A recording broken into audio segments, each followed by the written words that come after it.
कहेंगी इलेक्शन के हवाले से जो कागजात नामजदगी छीने जा रहे हैं लोगों से, इस हवाले से?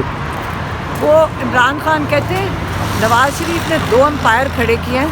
पहले तो वो कहता था मुझे जिता दो, लेकिन अब वो कह रहे टीम को ही आउट कर दो। मैडम आप इलेक्शन लड़ेंगी? अब नहीं, बिल्कुल नहीं, इलेक्शन हम नहीं लड़ रहे हैं। हम अपने भाई के केसेस लड़ रहे हैं इस वक्त। क्या तवक्कुआत अब तक नजर आ रही है? कोई वॉक थ्रू नजर आ रहा है इसमें? जान नजर आ रही है जो केसेस चल रहे हैं इस वक्त? इमरान खान को जिस वक्त साइडलाइन लगाया जा रहा है, इमरान खान ने कहा है नवाज शरीफ ने 2 अंपायर खड़े किए हैं कि टीम को आउट कर दो, तो उस टीम को आउट करने के लिए सारी मेहनत हो रही है। 3 हल्कों से इमरान खान साहब इलेक्शन लड़ रहे हैं, क्या आप समझ रही हैं कि वो अहल हो जाएंगे इलेक्शन से पहले और वो इलेक्शन लड़ लेंगे?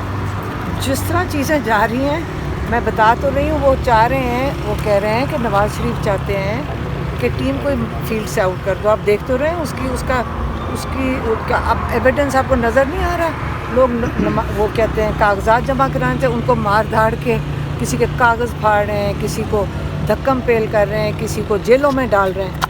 तो आप अगले दिनों में आज और कल में ही आपको सारा नजर आ जाएगा। सुनने में आ रहा है तंजीह तौर पे तरीके इंसाफ और घड़ी का निशान अलॉट करने जा रहे हैं। इस बात हम इलेक्शन नहीं लड़ रहे, हम अपने भाई के केसेस लड़ रहे हैं इस वक्त। अच्छा, बुशरा बीवी लड़ेंगे इलेक्शन कहीं से? कोई नहीं लड़ा, हम सारे अपने भाई के केसेस लड़ रहे हैं। अच्छा मैम, कल जो सुप्रीम कोर्ट से क्या तवक्को है? कल सुप्रीम कोर्ट में केस लगने जा रहा है। हम सुप्रीम कोर्ट से उम्मीद नहीं रखेंगे तो क्या करेंगे? हमें उम्मीद रखनी चाहिए, लेकिन जो चीज़ें हो रही हैं ना इस वक्त अब आपके सामने है।